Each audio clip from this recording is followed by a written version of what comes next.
Hi there, and welcome to day 29 of Weekends Web App, the stream where we're building a web app from start to finish, all live, all done right. And if you want to follow along at home, you can pick up the repo at github.com/weareoffslider slash weekends web app. If you can't clone that with Git, then you'll also want to, if you're following along at home on this particular day, you want to use git checkout and type in git checkout day 28, and that'll start you off right where our code is today. That said though, we're probably not going to be diving too much into code, mainly because this sort of marks the time where we get ready to build our game application, as it were. So what we're planning on building is an app that's a bit niche, but it's essentially something that allows me to do a couple of things, keep it offline first. There's a whole bunch of reasons why I want to do this. So what is this about?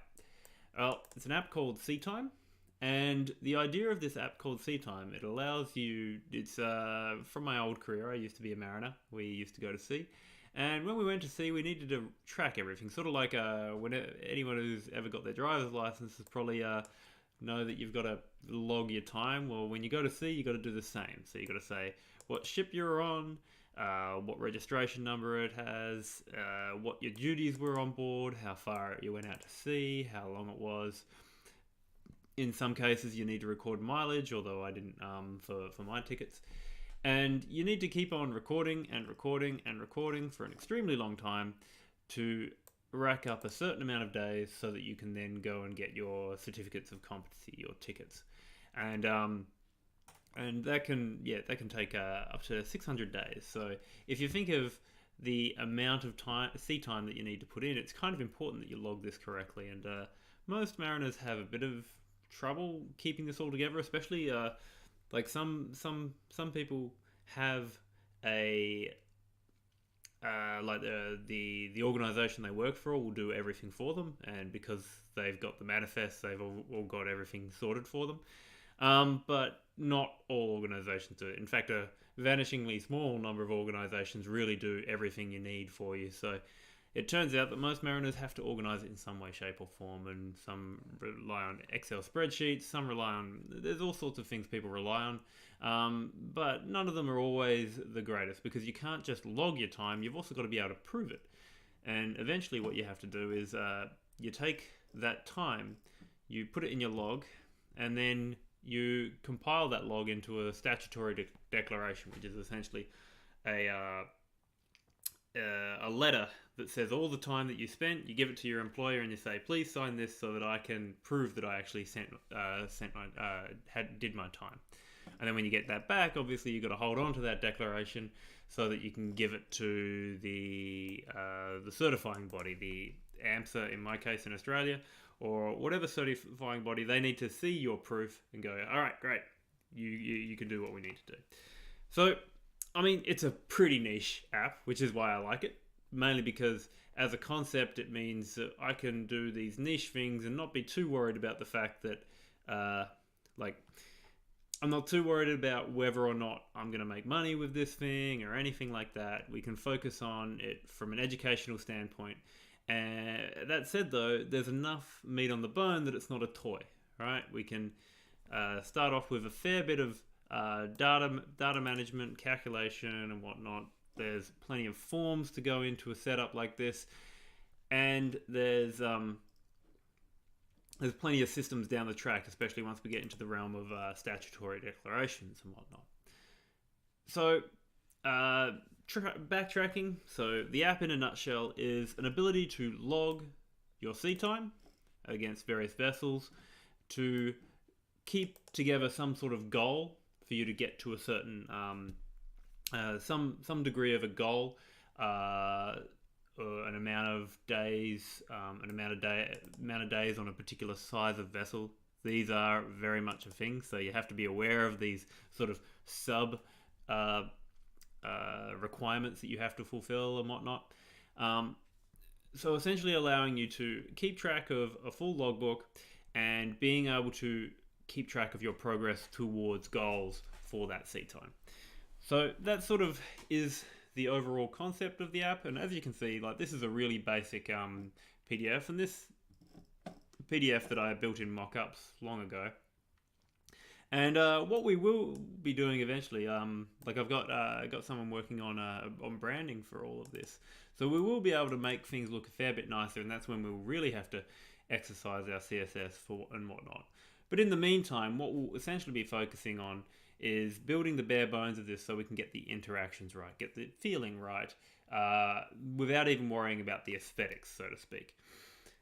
But that's possibly getting ahead of myself. We need to talk about like how we're going to get this to a shippable product, because we might have a design, but that doesn't necessarily entail all the things that we need to do. Just because we need to make this design work does not mean we necessarily have everything we need here, and that should be fairly obvious for anyone who's actually done a major bit of design. You can end up trying something out, seeing how it feels, and then going back to the drawing board, trying a few new things, and then going from there. So you have to have some sort of plan for how you're going to tackle this project as a whole. So let's talk about that.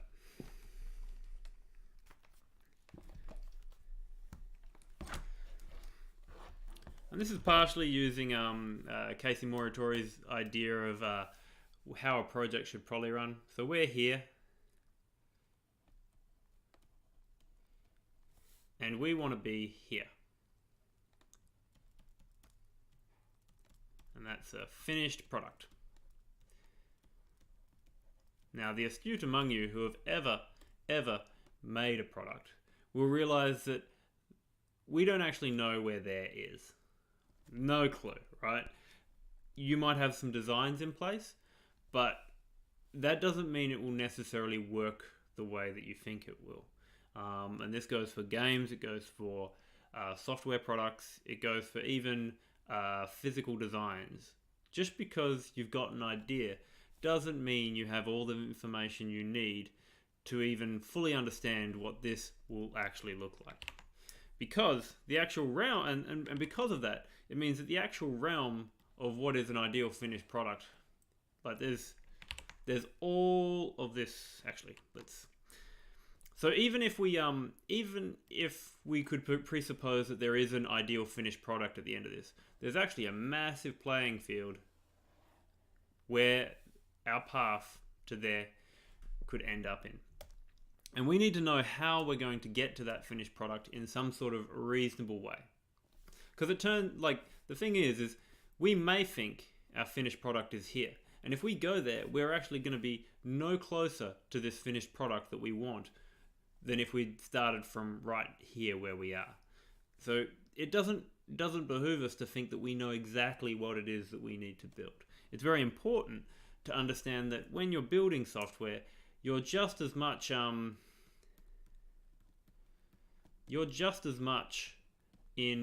a realm of experimentation as you are in production, and the understanding of that is that like we can't have like hindsight is 2020, and we'll probably be able to understand a lot about what we need to do once we're further on into the task.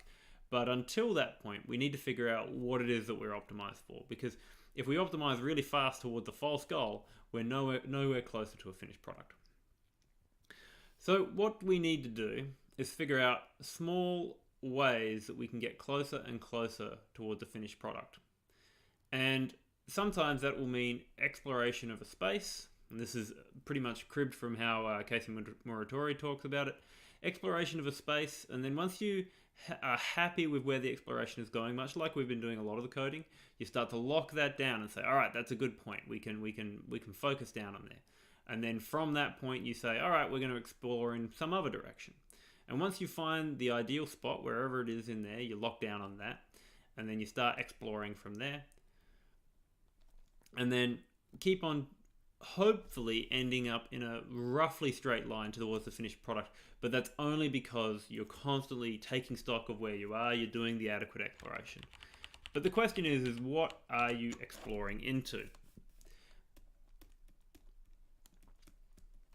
So what does the exploration involve? Well, some of this stuff's a gimme, right? If you're thinking about an application, there are some things that aren't really part of the exploration for how to get here. And usually they're like simple things like we've got to have forms, and yeah, we'll have to write the code, but we're probably not going to be reinventing the wheel there. Okay, there's nothing particularly new. And there might be some technical exploration. For instance, it's got to be an offline app. We need to make sure all that works. But that's not really where the exploration lies either. It's technical grounds. You got to achieve a goal, but most of the time we're not exactly making super new, fresh code that no one's ever done before, okay? When you write apps, you don't do that, okay? We are not rocket scientists. We're not boldly forging a new path ahead in computing or anything like that. At best, we're plumbers when it comes to that sort of thing. We're just, hooking certain pieces of code together to arrive at some particular goal. Now, what's really happening is we're exploring design. And we're exploring design of our product to behave in a certain way, to work ideally for whoever the target market is. And in this case, it's mariners, people who work at sea and need to track their sea time. So if that is what we're exploring, if that is our exploratory space, then how do we get the information we need from that exploratory space? And the reality is it means having use cases. So you're exploring a use case. That's terrible writing here. So from this position, we're exploring a use case. So in this case, what's our first possible use case? Well, it's not going to be tracking your how far you've gone along a goal. We've got no data to do that. So most likely, it will simply be the use case of recording sea time.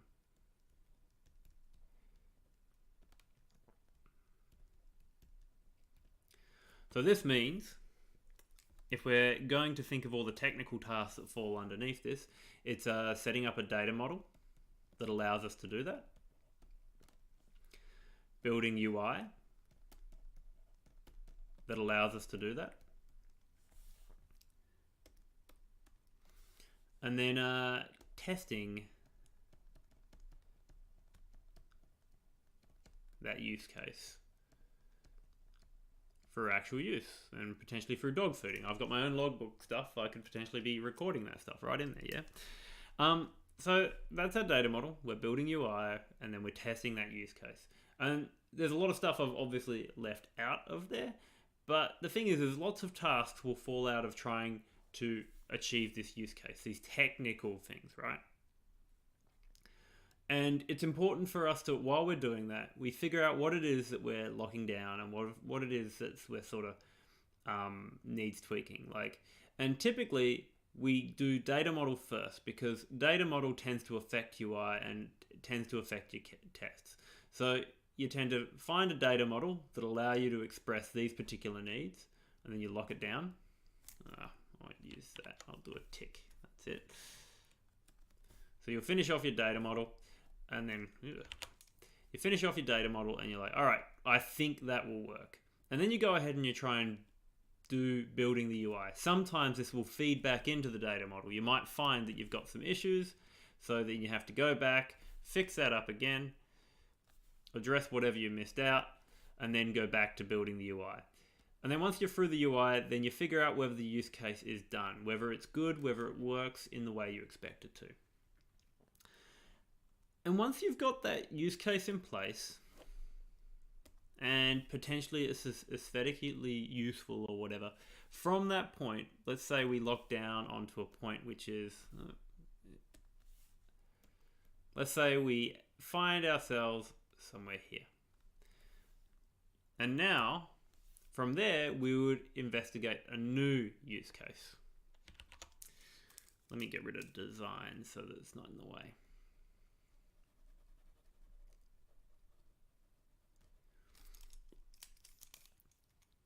What am I doing? There we go. So, if we also had another use case, so what is this use case? Well, we'd probably be looking at something like, it would either be tracking these goals, if we're looking at like this goal section here, or potentially it's the ability to send off statutory declarations. I wouldn't be so keen on statutory declarations just because that involves bringing in a server and whatnot. So I want to avoid that for as long as possible, just so we can focus on web tech for a good while. So let's say we're focusing on goals, right? So assessing goal progress.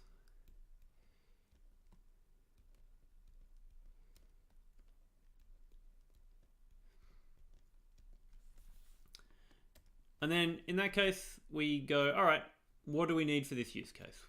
What do we need to add to the data model to support it? What UI do we need to support it? And then testing the use case.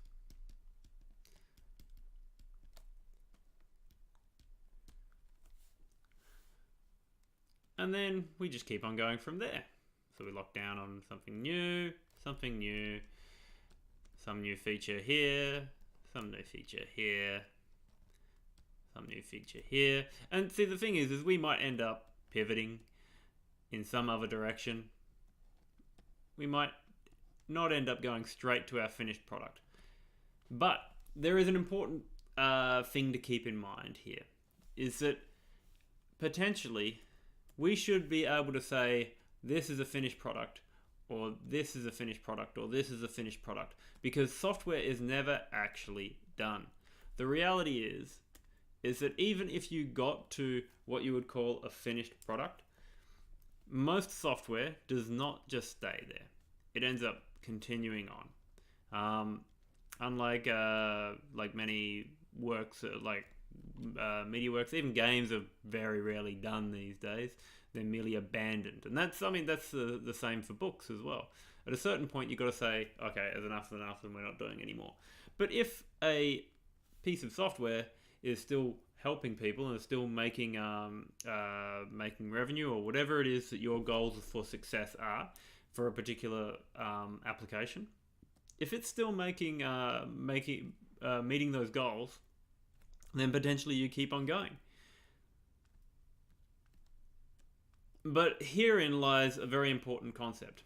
If you're going to be releasable or usable at all of these different points, then you have to constantly be thinking about the ability to, what's the best way to say this? You have to be constantly thinking about whether it is actually in a releasable state when you get to here. Because it's no point getting to here if it's all a mess and it's no use to anybody, right? It's no point getting there if you can't actually give it to someone and get them to use it. Because this testing a use case, real people need to be here.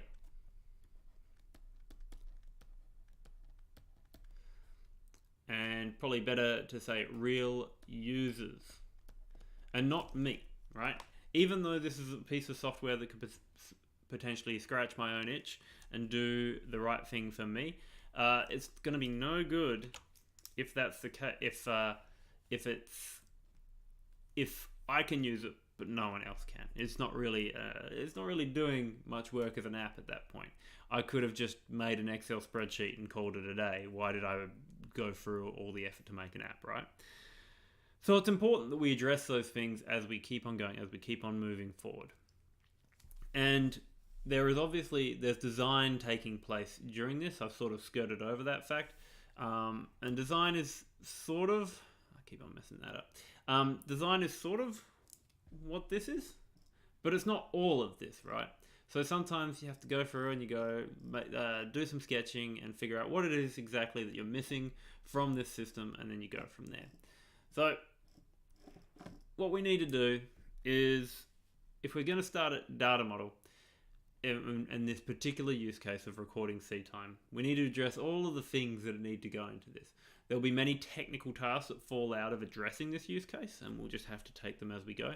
But the important thing is we don't try to over-engineer. We don't try to deal with this use case before we even get to this one. Because if you try to think of all of the other use cases too heavily, you'll probably still be wrong, even though you've tried to think of everything and design well or whatever it is.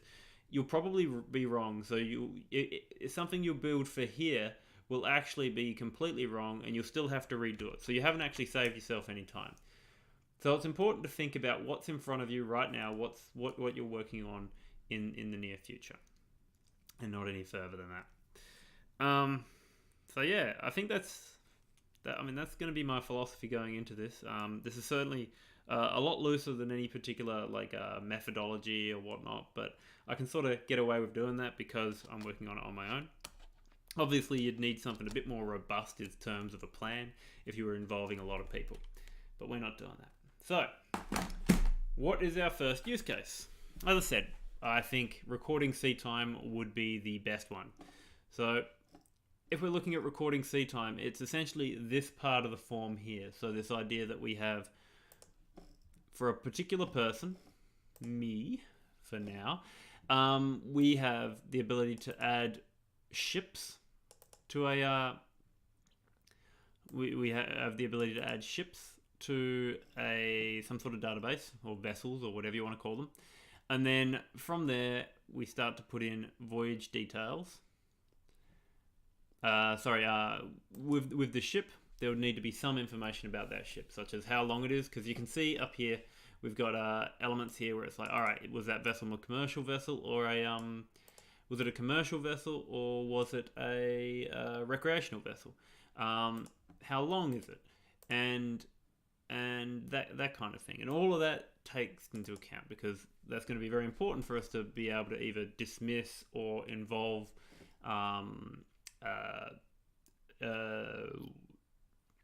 Spit it out.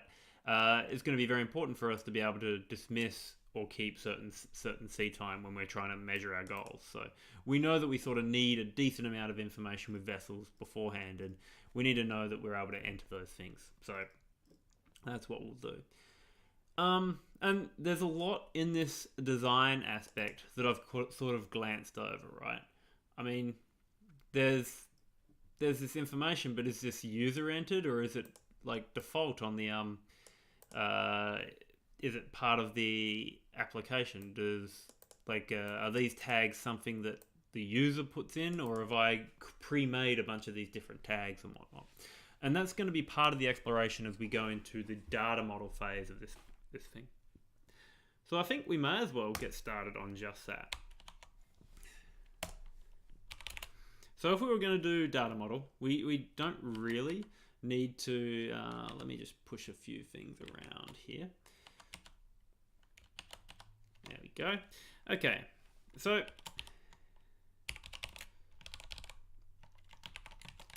I think at this point, let's, before we do data model, let's just clean a little bit of house in app.ts.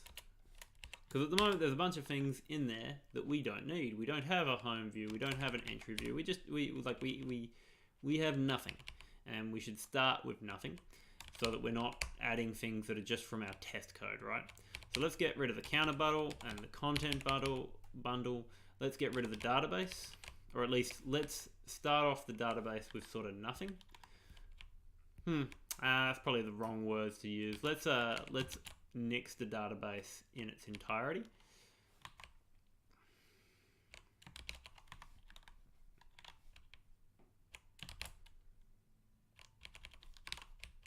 Yeah, let's just get rid of the code. It's not going to help us here.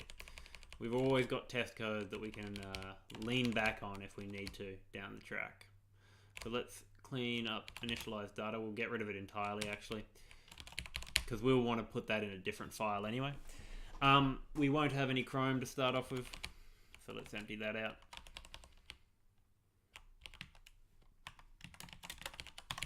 Just put any on that to stop it from complaining, and we'll bring this in. So we need an errors view and a home view. We don't have a DB context yet, so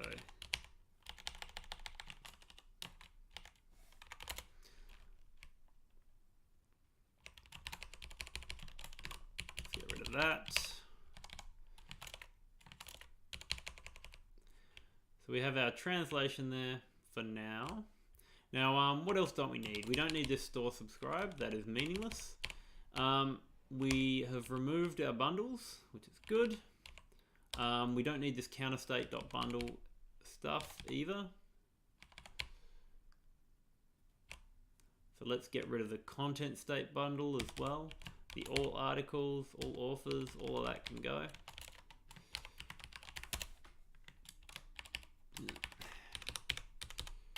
So this test data, this old data here, that can go, all of it can go. What else can we get rid of? This counter state bundle, that's a test data, we don't need that. Get rid of that. We'll probably properly excise that from the platform./state, because where it is not exactly, it might get in the way down the track. Alright, so we're starting to get a bit closer to what we want. What are we missing here? Cannot find name initialized renderer. Did I accidentally delete that? Yes, I did. Okay. So now we have this home view. At this moment it's doing all this stuff. Let's not do all that.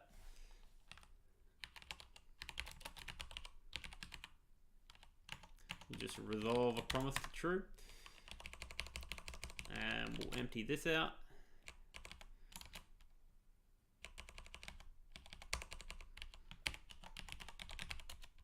And we'll also empty out our translation.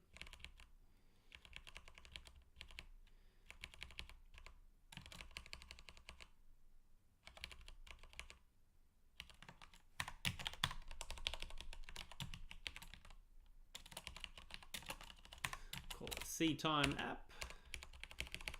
And what do we need to get rid of here? We just get rid of that, get rid of these. Where's T? Oh, I must have got T out of context at some point. I'll just use it directly. Ah, localize.translate. Yeah, just use it directly for now.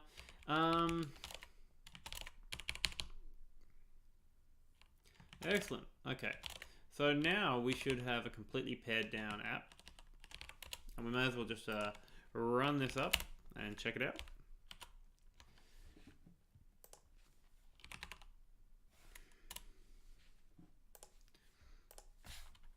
Okay, let me pop that off to another window.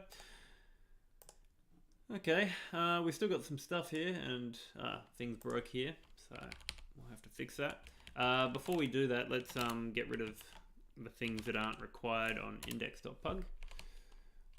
So we've got this nav, we'll get rid of that, get rid of that, we'll get rid of that.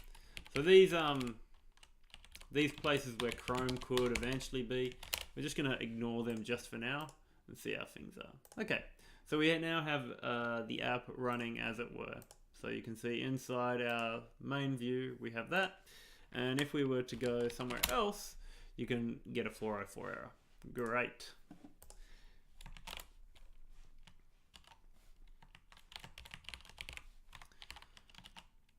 So what am I missing?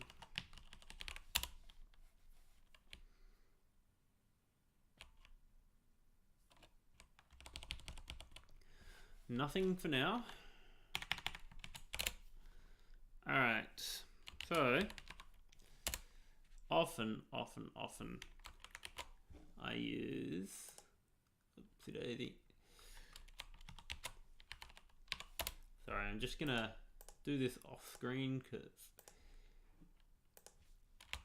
I don't really need people seeing all the stuff that I got in my folders or anything like that, or really streaming it.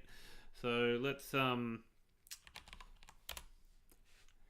yeah, for some reason I really should learn how to do this properly inside, but like large find and replaces and whatnot, I just don't do them in Vim.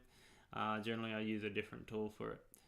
So let me just jump into the project, weekends web app, all right, client.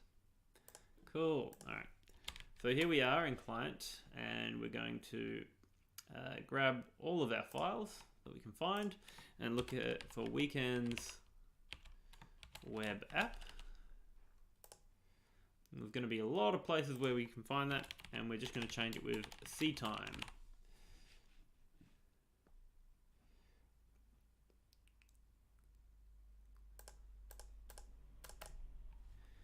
And we'll just burn through all of these.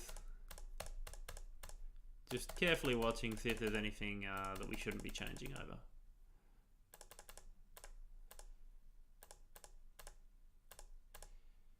That's it. Okay. Save all.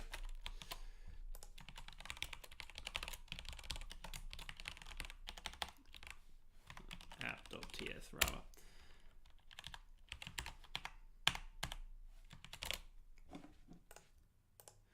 Okay, so things still seem to be running, and appstate.ts is upset. So let's fix that. So yeah, you can see this is getting constant state shape and counter state shape. That is all unnecessary now. So let's nix those two and pull those to bits. Get rid of that, get rid of that. All right, so now we have our app state in more in accordance with CTime itself.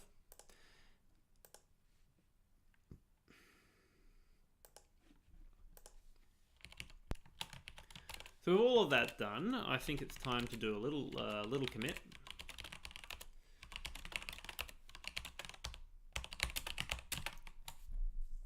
Yep. So we'll commit day 29. Clean up in preparation of CTime CTime app. Very good. All right. So at this point, we need to think about what it is that we're like our actual data interface that is going to go into CTime. So there's a few things that are working together within these concepts, and as I said, I'm probably not going to be doing any like working code with this stuff as we launch into it.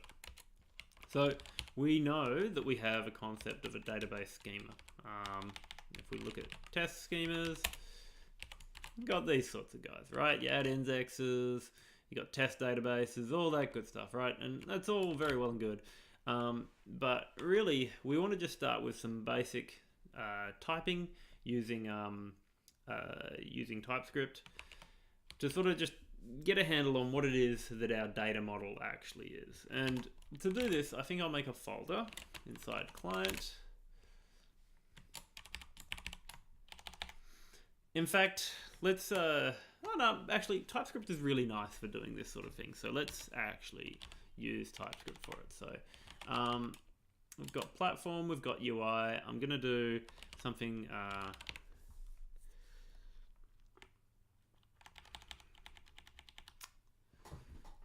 what shall we do?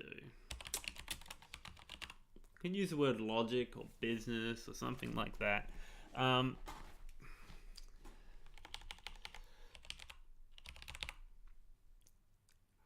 And business is usually used like you know the working parts, the bits that underlie it, right? And maybe you could use the word logic, or you could use the word data. I feel like data is probably the sensible one actually. So let's start with data, and then go from there. And if it ends up out of hand, then we'll figure it out from there. So if we go to client/data/index.ts, and we'll just save that. And then we'll start with the basics, right?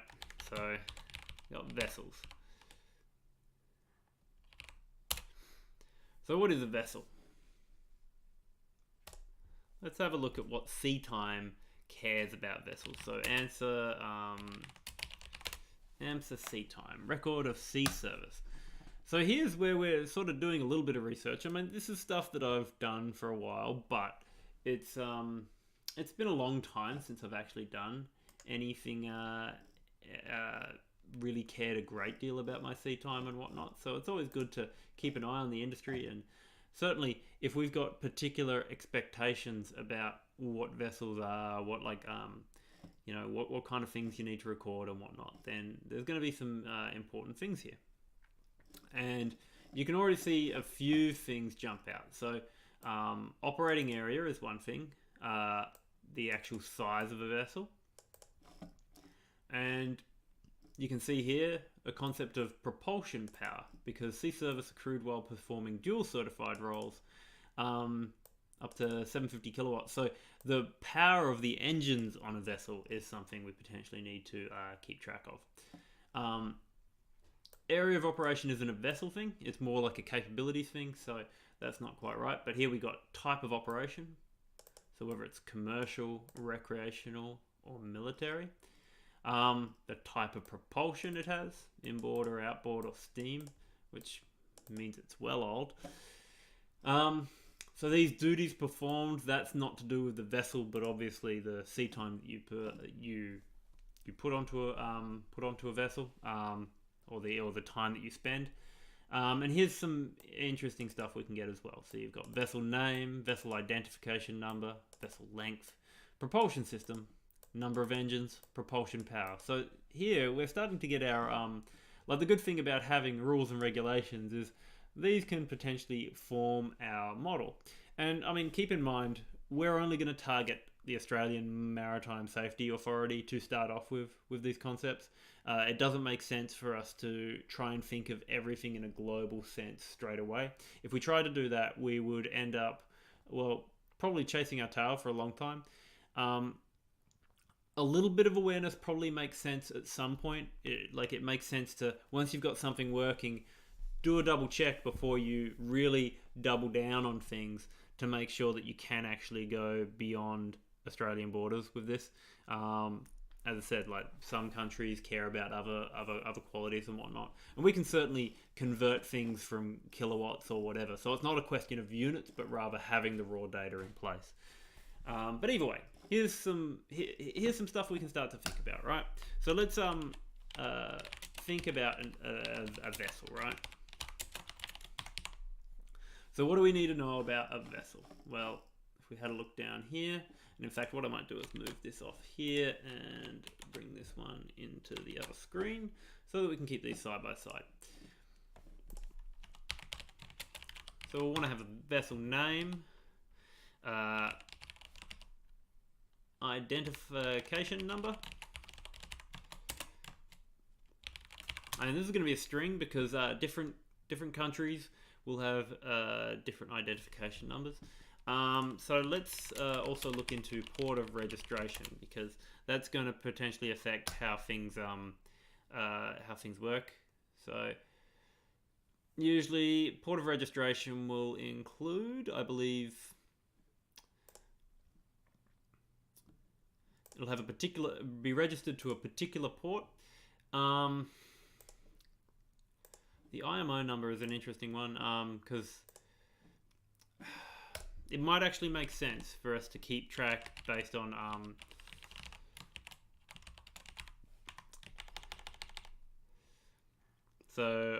identification organization. So many will be IMO, which is an International Maritime Organization. You can see there, and then the number there. So for this vessel, it would be Bro Elizabeth. It's from Portal Français. I don't know how to pronounce that, because I'm just a numpty. And you've got the registration organization of IMO, and then it's number of 9210892. So eventually, maybe we could be a little more specific on these ones, but maybe that's a start right there. Port of registration makes sense. So if we look at port of registry, make sure that we get all of the required information here. That'll be enough. Okay.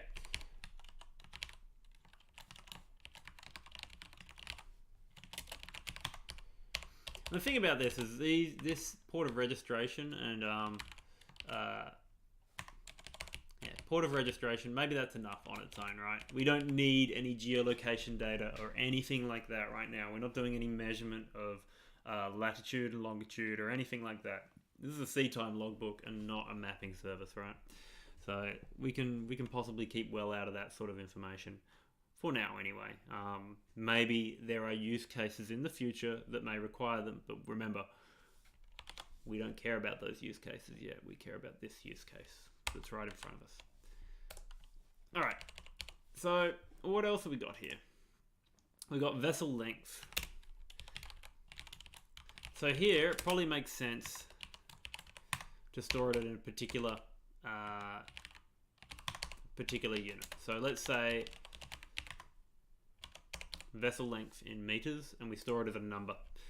So yeah, that way, like, yeah, there's just no, it's always going to be in meters or centimeters or, you know, whatever we choose. We will choose meters in this case, and we'll just convert to, if on the UI level we want to give someone the opportunity to put in feet or inches or whatever the hell they want to use, then that would be a UI decision and not a data model decision. We don't want to have more than one type of data in here. Right, what else? So, engine types, propulsion system. So here's maybe where we want to start having some degree of some degree of an opinion, right? So let's and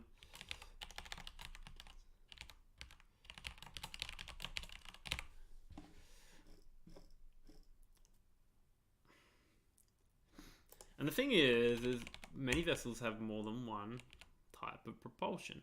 I do wonder what a sea time log for cruise ship. I do wonder what it would look like on a cruise ship which has multiple different types of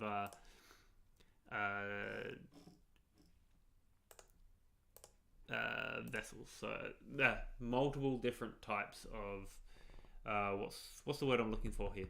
It would have multiple types of engines on it. Have thrusters, have main engines, have thrusters all the way down the line. Some vessels have azimuths, all sorts of things. Some vessels use jets, whereas some vessels, or usually smaller vessels, of course, but I say of course, but I'm not necessarily talking to all mariners here. But yeah, so the vessels have all sorts of different size things, and maybe one of the best ways to explore that is to actually grab their form, their record of sea service form. What's this? This is something new. They made a web form. That's cute.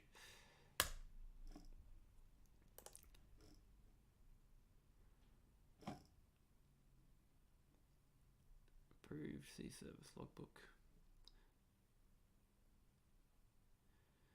That's interesting, because it used to be that they had a PDF and it was absolutely ghastly. So I guess they've now tried to improve what they're doing with AMSA HTML form 111. So if I wanted to add one, here we go. So we have all sorts of information here, and you go, oh yeah, well, why do we need this app for? It's like, this is all very well and good, but this is just for it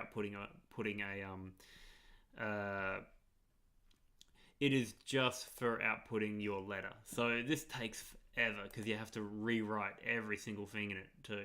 So yeah, it's not the greatest. Anyway, you can see here propulsion type, and it looks like it's fairly simple what they want. They don't want actually like a full bore description of what the engines are on board. Potentially this would be insufficient for what we're doing, because we want to potentially we want to support something that's a little more complex than that in terms of propulsion system. So maybe what we'll do just for now is we'll acknowledge that some of these tags are very specific to AMSA, and then we'll figure something a bit more generic down the track, right?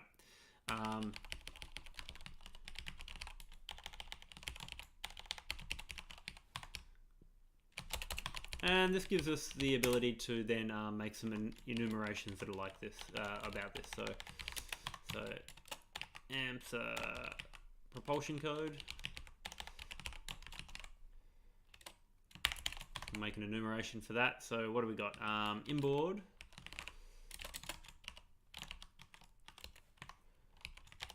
Do I need that? I don't think I need that. And then we've got outboard. Oh, there we go. Guess we do need that. And then we've got steam.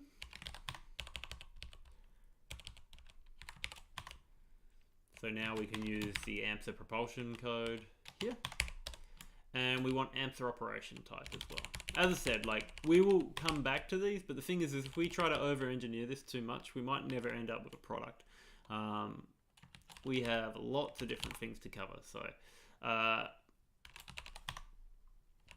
operating code. Type of operation. So what have we got here? Commercial, which is C. Recreational, which is R. And military, which is M.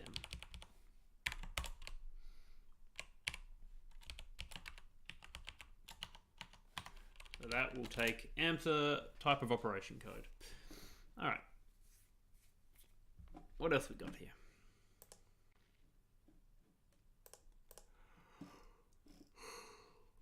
Propulsion power. Okay. Number of engines.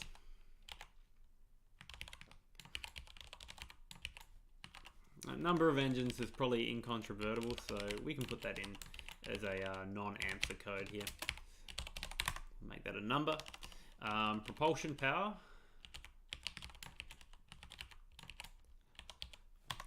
KW. We'll use M here. M on its own. Just comment it here.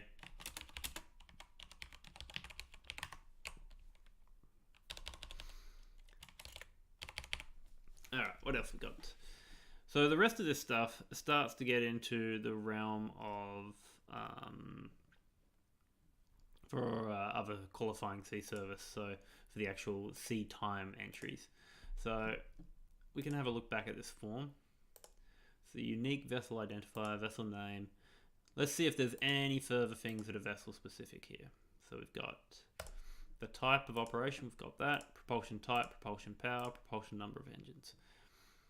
All of this stuff regarding supervisors and whatnot has nothing to do with me, nothing to do with the vessel, but rather the activity that the vessel went on. So we can pretty much cruise on from that. We've got a PDF as well, printable PDF.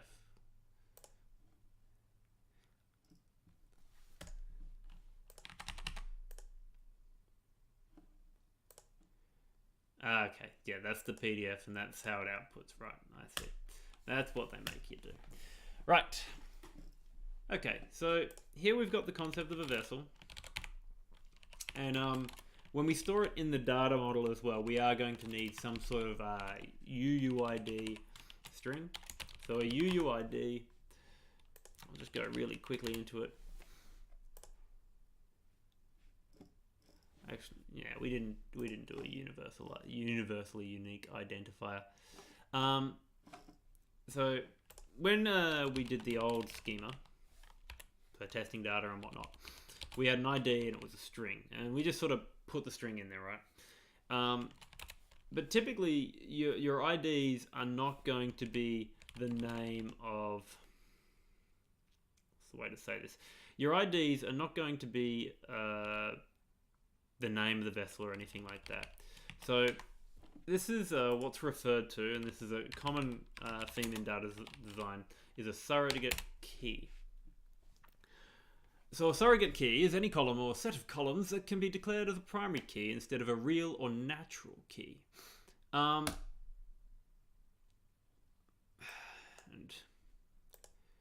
that's a whole lot of words. What does that actually mean, right? So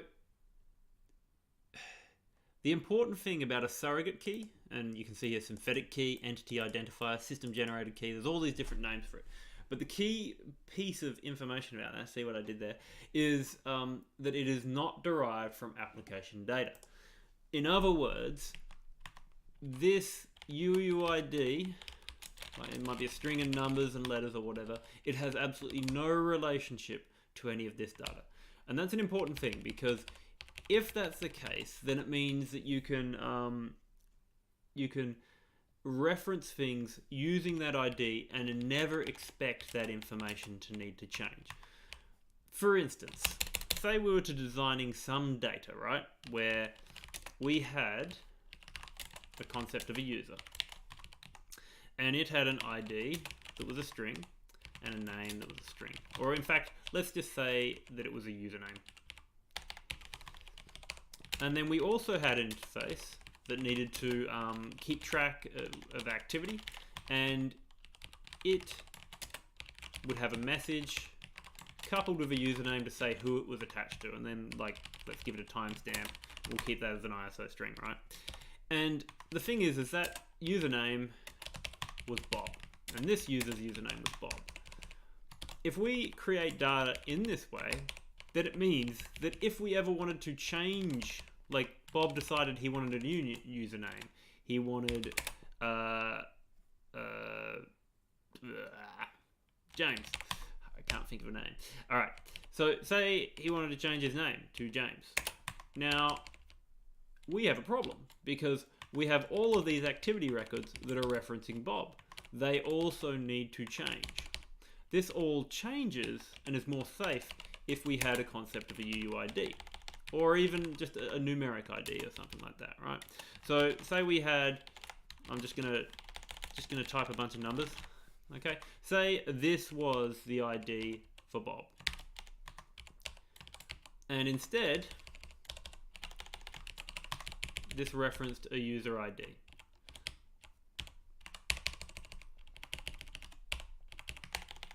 Well, now we're in a different situation, aren't we? Because now we can say, all right, Bob can change the name to James, and that's totally safe. There's nothing, all of these activity records still point to Bob. And that is why you use surrogate keys, is because if you have a key that has nothing to do with the actual data, then it gives you the freedom to make changes on the stuff that people actually read, right?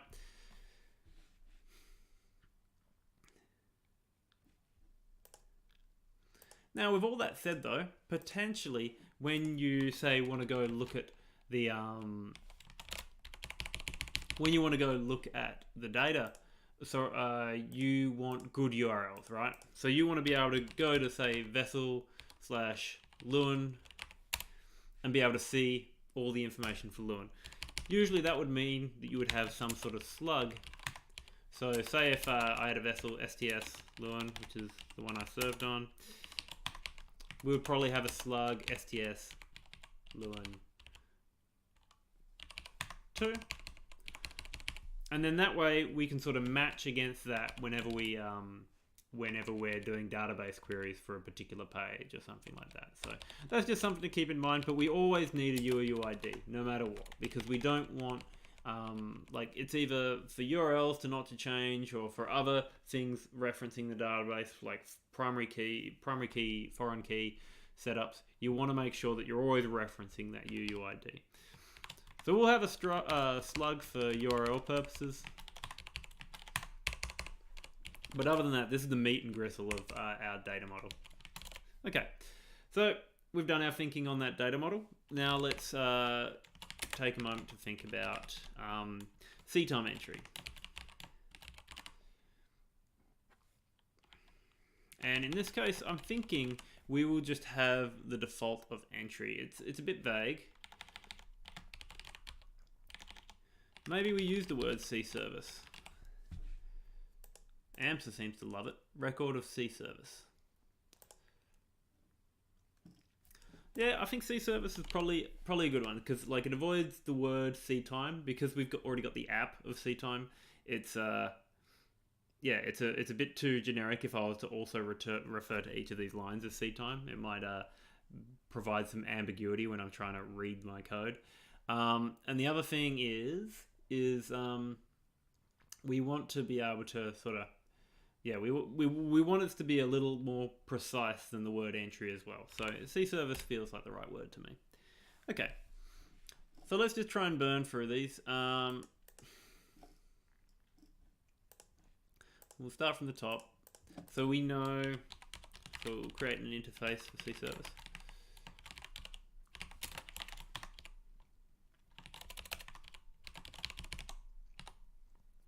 Okie dokie. So what do we got for C service? Well, we've got a vessel ID because it has to apply to a vessel. Operating area. Okay, let's.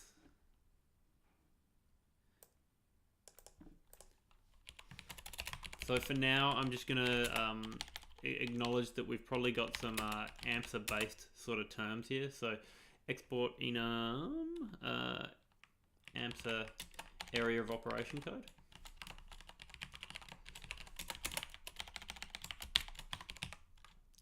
It's got inland waters.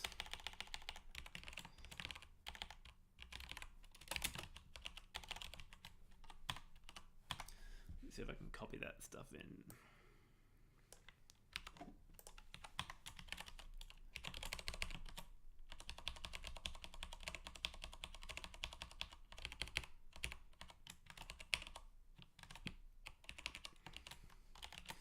Don't know if this actually saved me time. We'll see.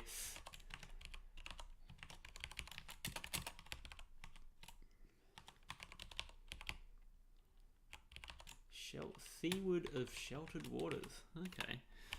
It used to be that they had 200 nautical miles. I guess maybe that doesn't fit in here, and potentially we'll have to expand our reach for different types of sea service. We'll leave it for now. NUD and NUE.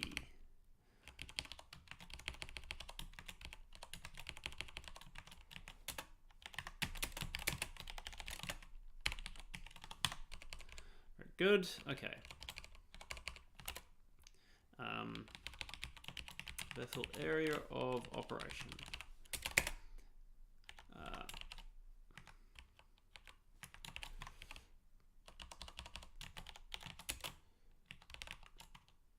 Operation code. Okay, let's keep on trucking through. So we've got area, we've got type, that was already covered.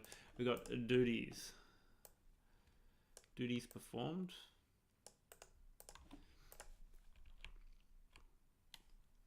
For some reason there's no captain in there. Well, deck I guess is captain, but anyway. Okay, so particular things performed. I might just type these in actually, because they're not quite good. AMSA duties performed code.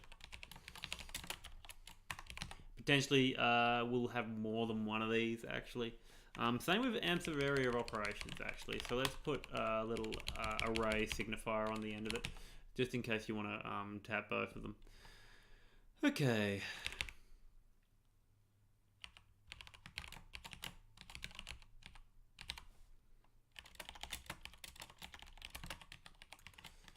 Alright, straight up engineer. Real engineer, not a software engineer. Alright, engineer watchkeeper.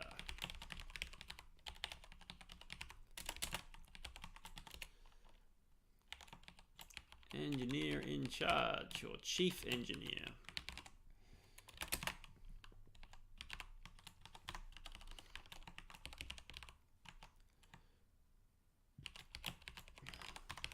Second engineer. I see. Vague terms these days. Alright, deck.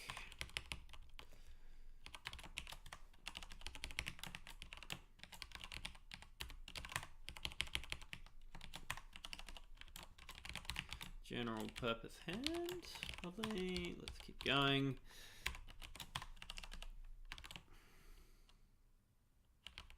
What is this? Navigation watch officer.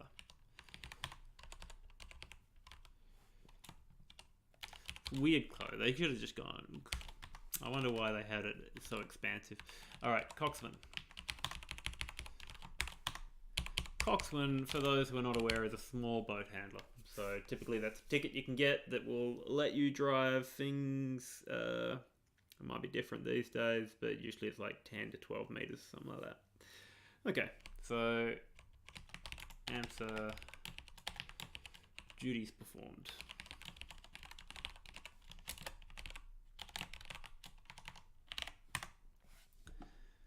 Alright. Date and time on, date and time off. So start, date, time. And that's going to be kept as a string. Keep in mind that's going to be an ISO 6901. Gee, I always get the number wrong. So 6901. Let me double check that. Yeah. I meant 8601, didn't I? That's the one. For some reason I always get not 6901 in my head. It's actually 8601. We'll do start end time as well.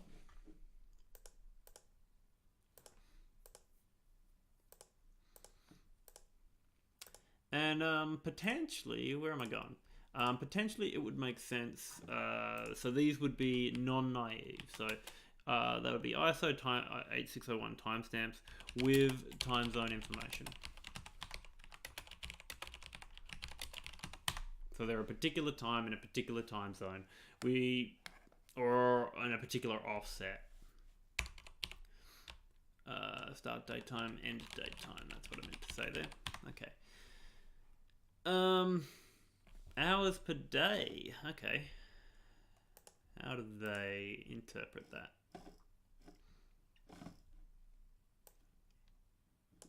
I'm in the wrong place. I want to be here.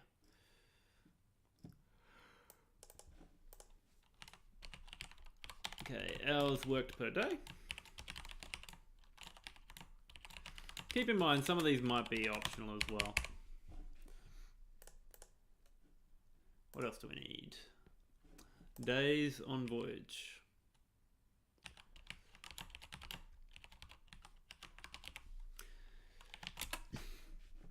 The days at sea is essentially any number of days on voyage longer than 24 hours. Voyages longer than 24 hours. So a number of days operating outside of daylight hours.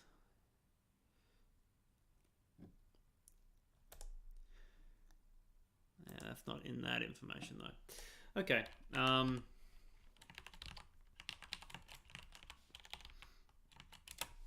wonder how I set up the model in that PDF that I made. Let's have a look at that one. So yeah, this is sort of my old sea time book would differentiate between day trips and voyage days. I think potentially, see, this is used to make it easier for them to do a bunch of entries. Like, there's just no doubt about it, right?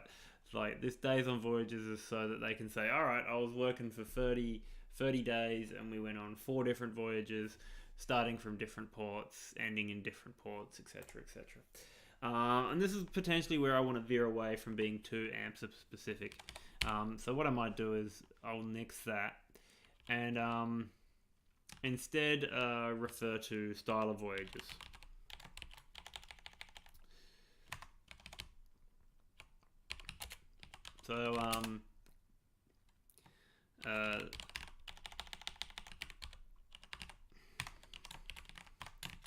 So here I'm looking at sea service. Type is a bit weird. What I'm trying to say here is like a model for so continuous voyage,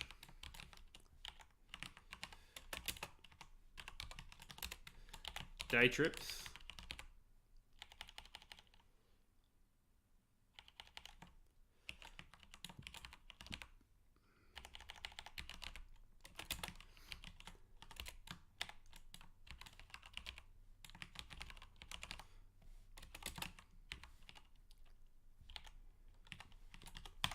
so we've got continuous voyage, day trips, and refit alongside, which is sort of like this area of operation code, not underway, deck or refit work, not underway, engine or refit work.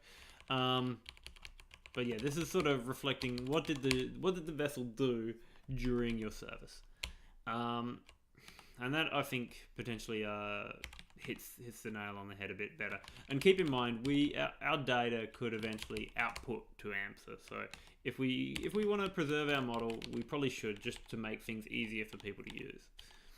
Okay, so and that is the vessel.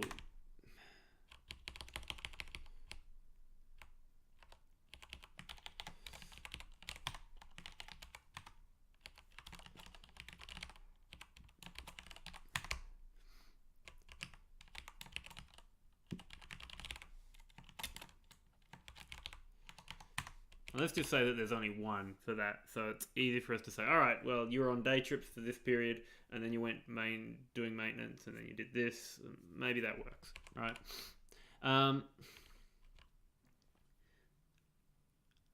Let's see, what else we got here?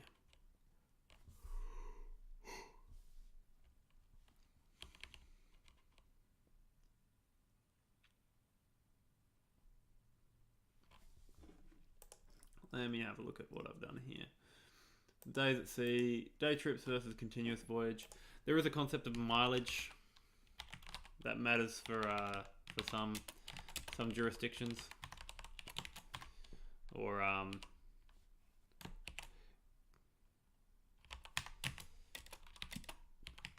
and that'll be in nautical miles, not the same as a statute mile. Go look it up if you're not sure.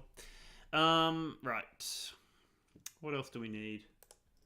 So here we've got a concept of a supervisor, name, contact, signature. So a supervisor is simply going to be someone who is able to sign off on what you've done. Let's have a little work our way up here.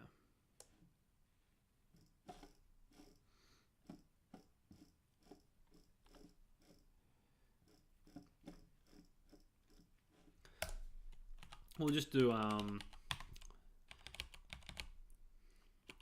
let's create a little interface for Sea Service Supervisor.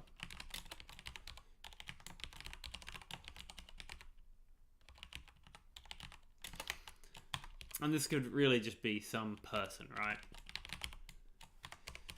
And I'll just put it here just for safekeeping for now.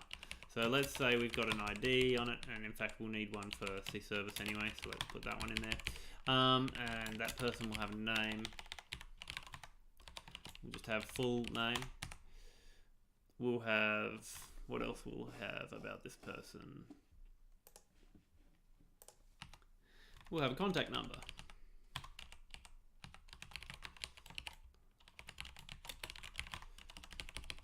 And because it's the Audis, or the 2010 current year argument, we should probably have a contact email there too.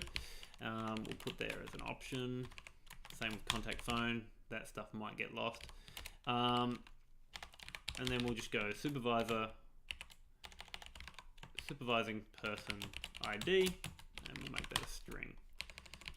And that'll connect to person. All right. So we're starting to get a little further into our data model, but I think we're, we've still got to wrangle with this a little more before we start writing any code, putting it into Schema. But I think that's what we'll do tomorrow. Is we'll start to build up our database so that we've actually got something to work with, and then once we've got that database in place, we can figure out whatever UI is going to get us to the point where we can actually start interacting with this data concept. So we'll commit for now because it's been about an hour.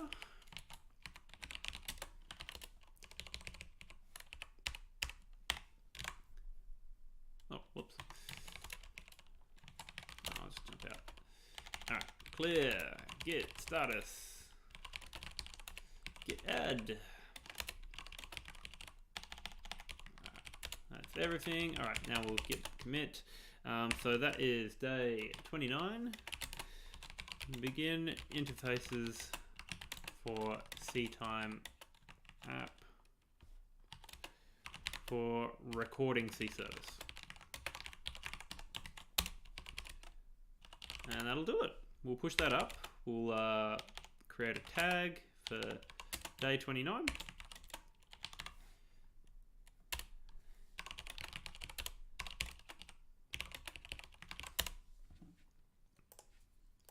Alright, so that'll do it for today. Honestly, it's sort of taken me a bit by surprise getting to this point where we're suddenly, alright, let's work on the features. So there'll be a little bit that we're working on to sort of try and get us into a place where we've actually got some code in front of us. But keep in mind the structure that we've got here, this idea of how we're going to be working our way to our finished product. Because that's going to be like pretty important as we work our way through. We're going to keep our eye on the prize. We can't get too stuck in the weeds, and it's very tempting to do so. And we just got to keep an eye on where we're going, how we're trying to achieve it, and whatnot. And we'll see how we go. If you want to follow along the code, as per usual, you can grab it at github.com/weareoffslider/weekendswebapp. You'll see the latest code is in there right now. That's pretty much it from me. I'll pick it up again tomorrow for another hour for another hour's work. Thanks for watching. See you next time.